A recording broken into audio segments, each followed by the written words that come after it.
નમસ્કાર વિદ્યાર્થી મિત્રો, તપોવન સાયન્સ એકેડમીમાં આપનું હાર્દિક સ્વાગત છે। આજે આપણે ચેપ્ટર 10માં નવા ટોપિકની શરૂઆત કરીશું। ઔદ્યોગિક ઉત્પાદનોમાં સૂક્ષ્મજીવો એટલે કે ઔદ્યોગિક ક્ષેત્રે સૂક્ષ્મજીવો કઈ રીતે ઉપયોગી છે તેના વિશે આપણે ચર્ચા કરીશું। સૌથી પહેલા આપણે વાત કરીએ તો આથવણયુક્ત પીણા બનાવવા માટે કયા સૂક્ષ્મજીવો કઈ રીતે ઉપયોગી છે તે।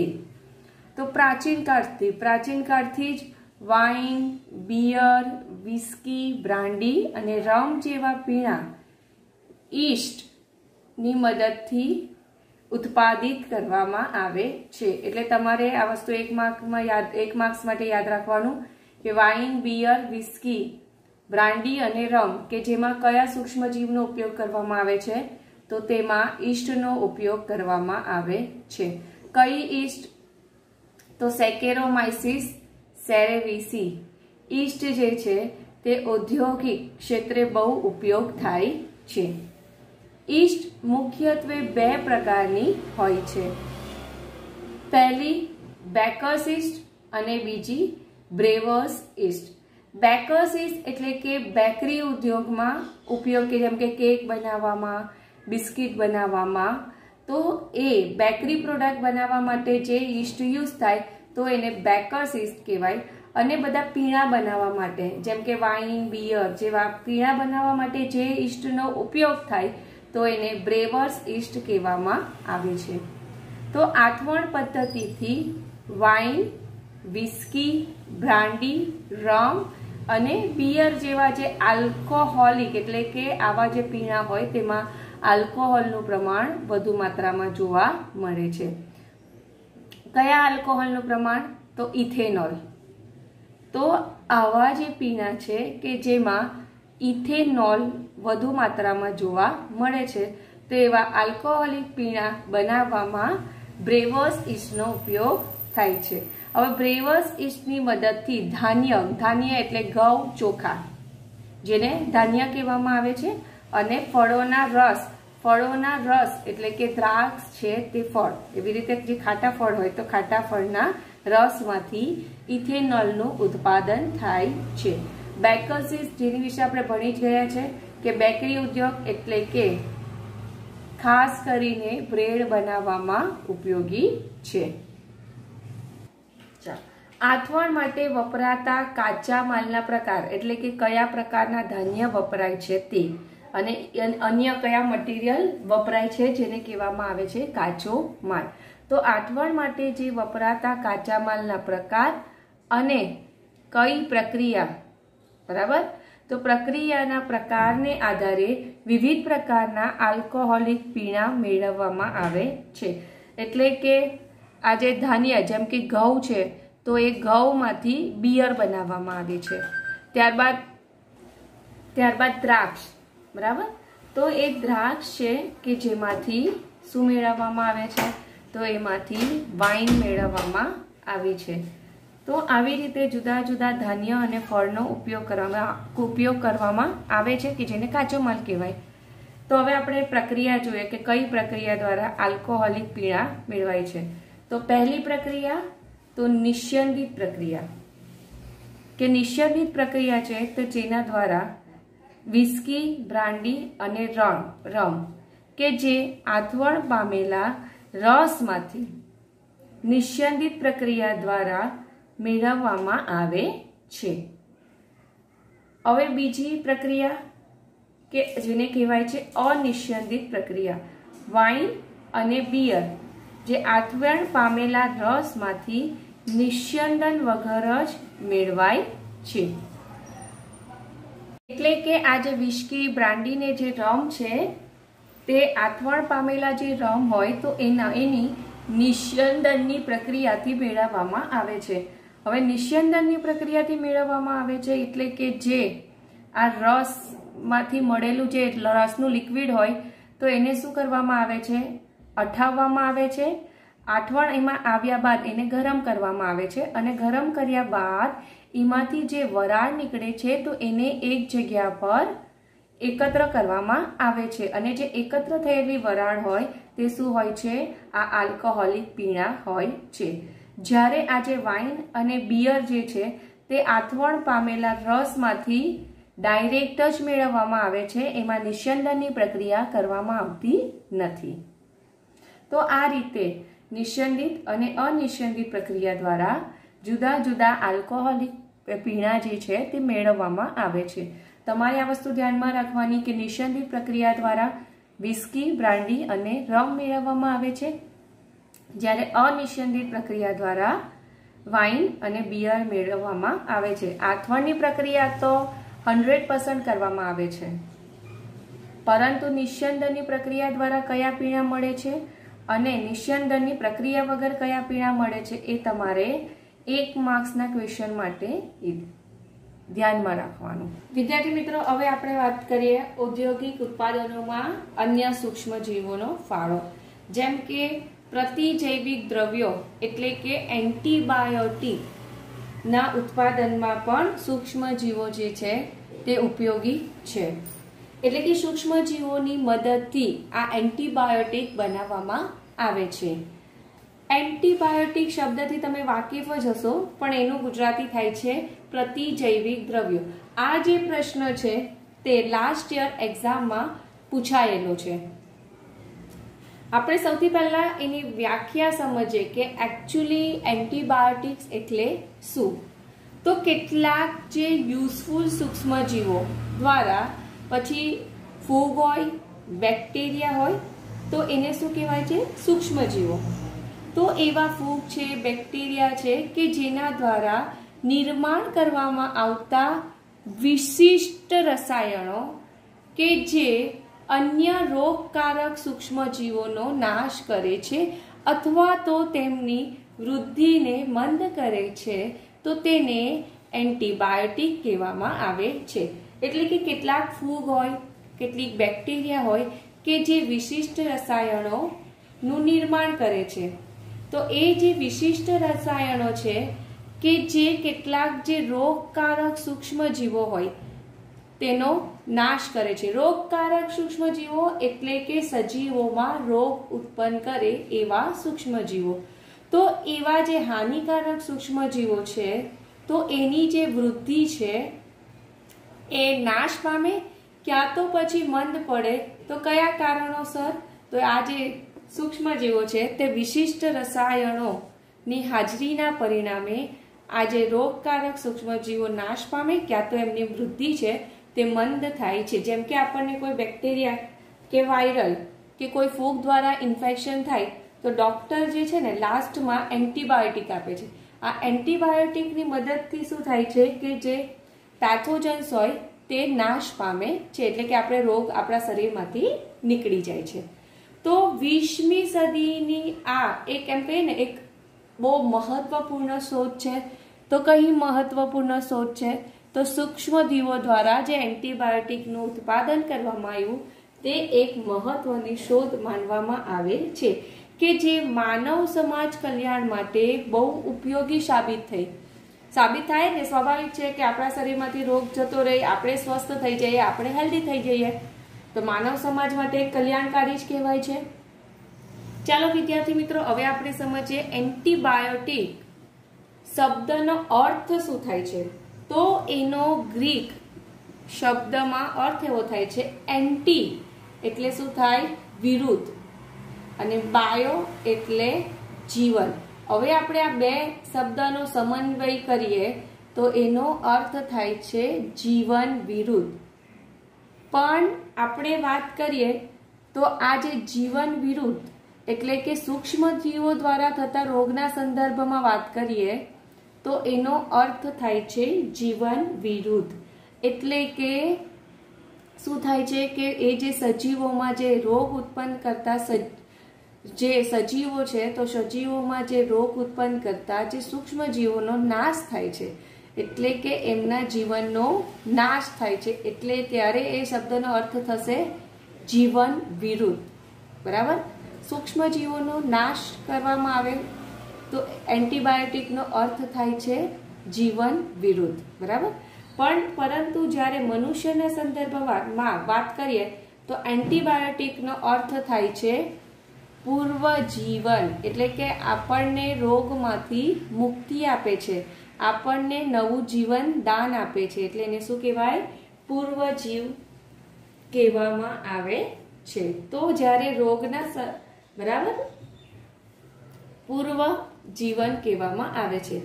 તો જ્યારે સજીવો દ્વારા થતા રોગના સંદર્ભમાં વાત કરીએ તો ત્યારે જીવન વિરુદ્ધ અર્થ થાય છે, પરંતુ મનુષ્યના સંદર્ભમાં વાત કરીએ તો એન્ટીબાયોટિકનો અર્થ થાય છે પૂર્વજીવન, એટલે કે રોગોની નાબૂદી કરે અને હેલ્થ સુધારે છે. તો આપણે જાણીએ છીએ કે સૌથી પહેલા કઈ એન્ટીબાયોટિકની શોધ થઈ? તો સૌથી પહેલા પેનિસિલિન એન્ટીબાયોટિકની શોધ થઈ હતી.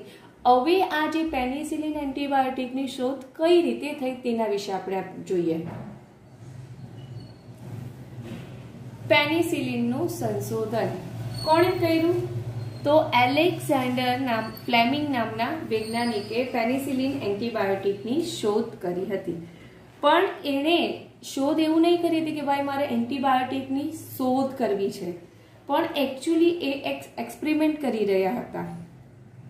તો એ દરમિયાન શું એ છે, આજે એલેક્ઝાન્ડર ફ્લેમિંગ જે છે તે સ્ટેફાઇલોકોકાઈ બેક્ટેરિયા પર કાર્ય કરી રહ્યા હતા.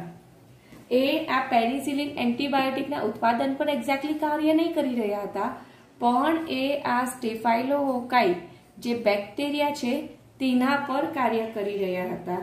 તો એમણે એ જે કાર્ય કરી રહ્યા હતા ને, તો તે દરમિયાન એમણે એક વસ્તુ ઓબ્ઝર્વ કરી એટલે કે શું કહેવાય કે આ એક સંવર્ધિત પ્લેટ છે. તો આ એક સંવર્ધિત પ્લેટ છે. કેવી છે? તો ધોયા વગરની. બરાબર.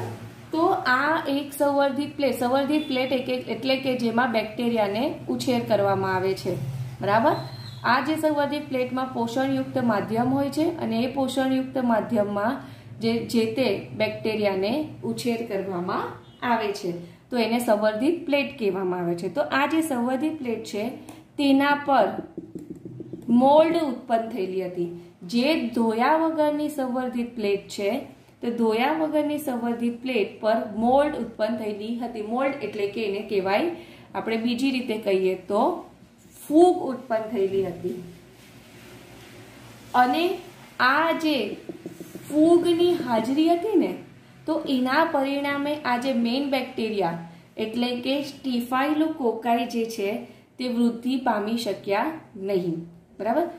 ધોયા વગરની આ જે સંવર્ધિત પ્લેટ હતી તો એના પર ફૂગ છે તે ઉત્પન્ન થઈ, પરંતુ આ જે ફૂગની હાજરીના પરિણામે સ્ટેફાઇલોકોકાઈ જે છે તે વૃદ્ધિ પામી શક્યા નહીં. એટલે પછી ત્યારે એલેક્ઝાન્ડર ફ્લેમિંગ વૈજ્ઞાનિક હતા, એટલે એમનું મગજ તો બહુ ચાલે. તેમણે એવું વિચાર કર્યું એવું તો કંઈ થયું હશે ને કે જેના લીધે સ્ટેફાઇલોકોકાઈ બેક્ટેરિયા છે તેની વૃદ્ધિ અવરોધાઈ હતી. તો એમણે એવું નોંધ્યું કે આ જે વૃદ્ધિ પામેલી જે મોલ્ડ છે તે કંઈક રસાયણ ઉત્પન્ન કરતી હશે કે જેના લીધે આ સ્ટેફાઇલોકોકાઈની વૃદ્ધિ અવરોધાઈ હતી. હવે કયું રસાયણ છે તેના પર પછી એમણે રિસર્ચ સ્ટાર્ટ કર્યું. એલેક્ઝાન્ડરે શું કર્યું કે એ જે મોલ્ડ છે એના દ્વારા જે વિશિષ્ટ રસાયણ ઉત્પન્ન થતું હતું, તો એને નામ આપી દીધું પેનિસિલિન. તો આના પરથી એવું કહી શકાય કે એલેક્ઝાન્ડર ફ્લેમિંગ એ આ પેનિસિલિન એન્ટીબાયોટિકના પ્રથમ શોધક હતા. ત્યાર તો પછી એવું પણ કહી શકીએ કે એલેક્ઝાન્ડર ફ્લેમિંગ એન્ટીબાયોટિકના પ્રથમ શોધક હતા. હવે એમણે આ એન્ટીબાયોટિકને પેનિસિલિન નામ કેમ આપ્યું? બરાબર. એન્ટીબાયોટિકને પેનિસિલિન નામ આપવાનું કારણ એ જ હતું કારણ કે એ પેનિસિલિયમ નોટેટમ ફૂગમાંથી મેળવાયું હતું. તો આ પેનિસિલિયમ નોટેટમ ફૂગમાંથી મેળવાયું હતું, તો એના પરથી નામ આપી દીધું એન્ટીબાયોટિકનું પેનિસિલિન. ત્યારબાદ વાત કરીએ તો અન્ય વૈજ્ઞાનિક અર્નેસ્ટ ચેન અને હાવર્ડ ફ્લોરે, એમણે પણ શું કર્યું કે આ જે પેનિસિલિન છે તો પેનિસિલિનના ઉત્પાદનમાં અને તેમનો જે કુદરતી સ્વરૂપ છે એટલે કે આ જે પેનિસિલિયમ નોટેટમ ફૂગમાંથી જે પેનિસિલિન કુદરતી રીતે મળી આવે છે, તો એ કુદરતી રીતે મળી આવે તો એને શું કહેવાય? પેનિસિલિનનું કુદરતી સ્વરૂપ, એટલે કે એ વિશિષ્ટ રસાયણનું કુદરતી સ્વરૂપ છે. તો એમાં સુધારા કર્યા, સુધારા કરીને એને ઓર તીવ્ર એટલે કે ઓર ઇફેક્ટિવ બનાવી. બરાબર? એટલે કે એ લોકોએ પેનિસિલિનના ઉત્પાદનમાં એટલે કે એના પ્રોડક્શનમાં અને એના જે સ્વરૂપમાં થોડા ઘણા સુધારા વધારા કરીને એની ઇફેક્ટિવનેસમાં વધારો કર્યો. તો એને લીધે એ એક સ્ટ્રોંગ એન્ટીબાયોટિક તરીકે પ્રસ્થાપિત થઈ હતી. તો આજે એલેક્ઝાન્ડર, અર્નેસ્ટ ચેન અને હાર્વર્ડ ફ્લોરેડ તે ત્રણ વૈજ્ઞાનિકોએ આ એન્ટીબાયોટિકના સંશોધન બદલ 1945માં નોબેલ પ્રાઇઝથી એમને સન્માનિત કરવામાં આવ્યા હતા. હવે મેડિસિન ક્ષેત્રે આ જે પેનિસિલિનની શોધ હતી તેનું મહત્વ શું હતું તેના વિશે આપણે વાત કરીએ.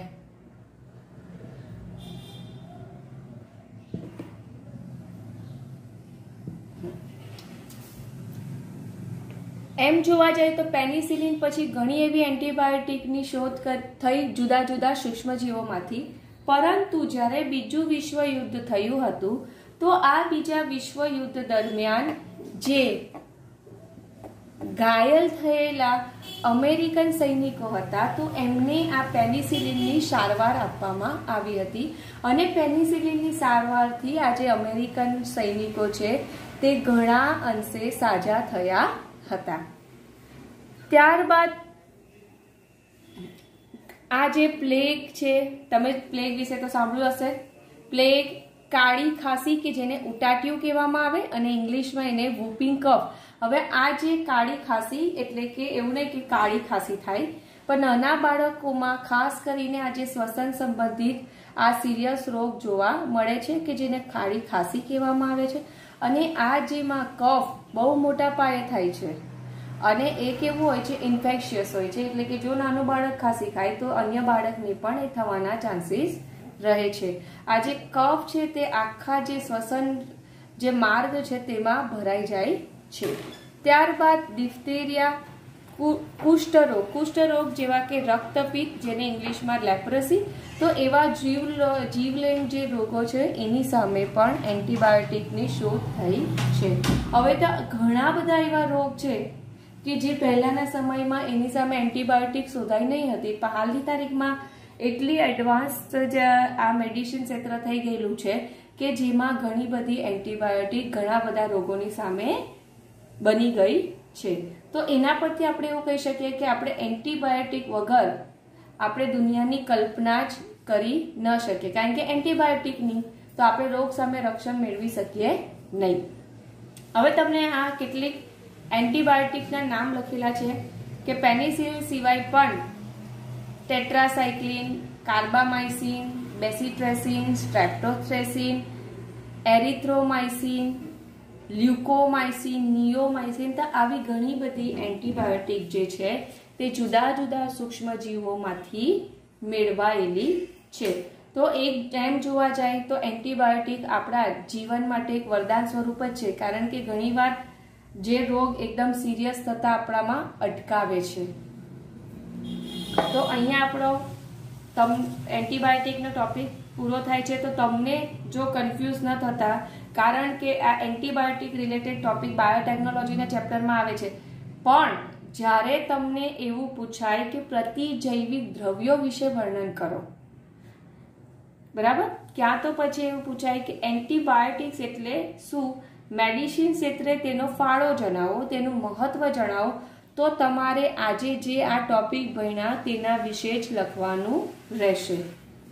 વિદ્યાર્થી મિત્રો, હવે આપણે વાત કરીએ, ચલો એન્ટીબાયોટિકની વાત કરી કે એન્ટીબાયોટિકના ઉત્પાદનમાં સૂક્ષ્મજીવોનો ફાળો હોય છે. ત્યારબાદ કેટલાક આથમણી પીણા એટલે કે જે આલ્કોહોલિક જે પીણા છે તો એના ઉત્પાદનમાં પણ સૂક્ષ્મજીવોનો ફાળો હોય. તો કેટલા એવા ઉપયોગી રસાયણો છે, ઉત્સેચકો છે અને કેટલાક જૈવ સક્રિય અણુઓ છે કે જે સૂક્ષ્મજીવો દ્વારા મેળવવામાં આવે છે. તો એ આપણે આ ટોપિકમાં જોઈશું કે કેટલાક વિશિષ્ટ પ્રકારના રસાયણો જેવા કે કાર્બનિક એસિડ, આલ્કોહોલ, ઉત્સેચકો જે છે તે વગેરેના વ્યવસાયિક તથા ઔદ્યોગિક ઉત્પાદનમાં સૂક્ષ્મજીવો મોટા પાયે ઉપયોગમાં થાય છે, બરાબર. એટલે કે ઇન્ડસ્ટ્રી લેવલ પર મોટા પાયે જો ઉત્સેચકો છે, જુદા જુદા કાર્બનિક એસિડ છે, આલ્કોહોલ છે, જો એનું ઉત્પાદન કરવું હોય તો સૂક્ષ્મજીવોનો મોટા પાયે ઉપયોગ થાય છે. તો હવે આપણે કેટલાક એસિડિક ઉત્પાદનો જોઈશું કે કયા બેક્ટેરિયામાંથી કયું કાર્બનિક એસિડ મેળવવામાં આવે છે. જેમ કે લેક્ટોબેસિલસ બેક્ટેરિયા કે જેમાંથી લેક્ટિક એસિડનું ઉત્પાદન કરવામાં આવે છે. ત્યારબાદ એસ્પરઝિલસ નાઇઝર, આ ફૂગ છે. એસ્પરઝિલસ નાઇઝર શું છે? તો ફૂગ છે. તો એ ફૂગમાંથી સાઇટ્રિક એસિડ મેળવવામાં આવે છે. ત્યારબાદ એસિટોબેક્ટર એસેટી કે જેમાંથી એસેટિક એસિડ મેળવવામાં આવે છે. અને ક્લોસ્ટ્રીડિયમ બ્યુટેરિકમ, તો આના પરથી યાદ રાખવાનું, બ્યુટેરિકમ પરથી બ્યુટેરિક એસિડ મેળવવામાં આવે છે. લેક્ટિક એસિડ, એસિટોબેક્ટર એસિટિક એસિડ, કાં તો પછી એસેટી પરથી યાદ રાખો એસિટિક એસિડ, અને બ્યુટેરિકમ પરથી યાદ રાખો બ્યુટેરિક એસિડ. તો આ રીતે જુદા જુદા સૂક્ષ્મજીવોમાંથી જુદા જુદા કાર્બનિક એસિડ મેળવવામાં આવે છે. હવે આપણે જાણીએ જ છે ઈસ્ટ છે, તો ઈસ્ટમાંથી ઇથેનોલનું ઉત્પાદન કરવામાં આવે છે. એવી રીતે ઘણા એવા ઉત્સેચકો છે કે જે સૂક્ષ્મજીવોમાંથી મેળવવામાં આવે છે.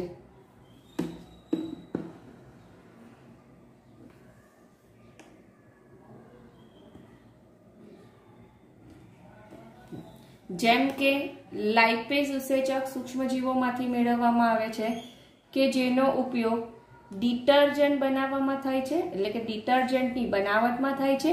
અને જે લોન્ડ્રીમાં, એટલે કે આપણે જે ડ્રાયક્લિનિંગમાં કપડાં આપીએ ને, તો એ જો ડ્રાયક્લિનિંગના કપડા પર, એટલે આપણે જે કપડા પર તેલનો ડાઘો લાગે તો એ તેલના ડાઘાને, બરાબર, તેલની ડાય અથવા તો તેલના જે ડાઘા છે તો એને દૂર કરવા માટે આ લાઇપેઝ ઉત્સેચકનો ઉપયોગ થાય છે.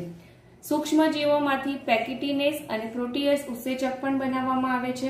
હવે આ જે પેક્ટિનેસ અને આ જે પ્રોટીએસ ઉત્સેચક છે તો એનો ઉપયોગ ફ્રૂટ જ્યુસને શુદ્ધ કરવા માટે થાય છે. તમને એમ થાય કે ફ્રૂટ જ્યુસને શુદ્ધ કરવા એટલે ખબર, આપણે જે ટ્રોપિકાના આવે છે, માઝા આવે છે, બોટલમાં જે પેક હોય એવા ફ્રૂટ જ્યુસ હોય, તો બોટલમાં પેક કરેલા ફ્રૂટ જ્યુસને શુદ્ધ કરવા માટે આ પેક્ટિનેસ અને પ્રોટીએઝનો ઉપયોગ કરવામાં આવે છે. તો આપણે જોઈ શકીએ છીએ ઘરે બી જ્યુસ તો કાઢતા જ હોય ને, મોસંબીનું જ્યુસ, તરબૂચનું જ્યુસ ઘરે બી કાઢતા હોય અને માર્કેટમાં બી પેક બોટલમાં મળે જ છે.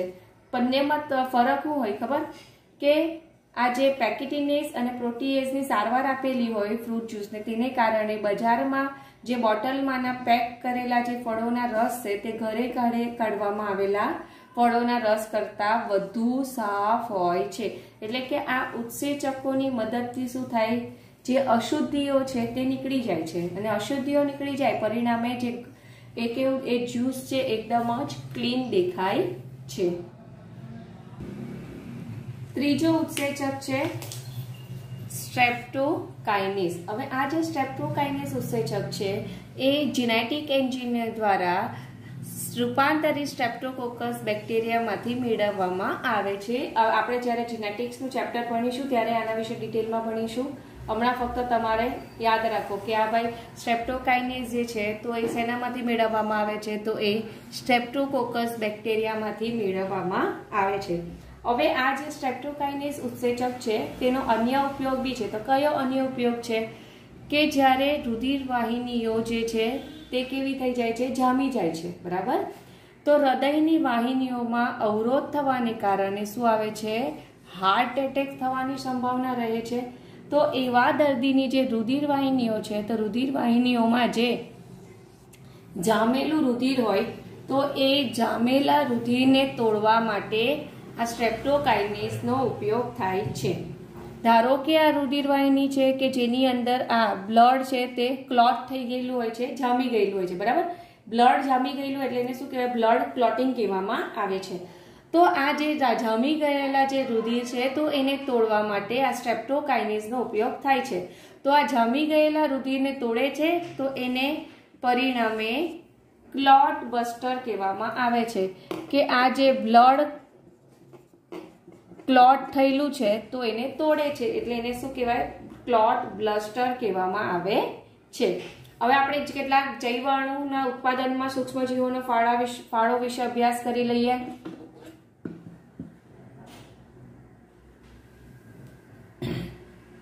જેમ કે ટ્રાઇકોડર્મા પોલિસ્પોરમ એ શું છે? ફૂગ છે.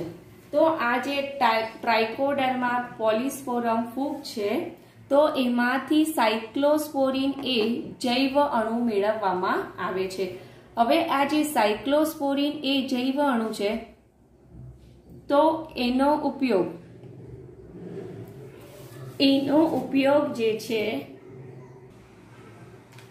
તે અંગ પ્રત્યારોપણમાં પ્રતિકારકતા ઘટાડનાર ઘટક તરીકે થાય છે.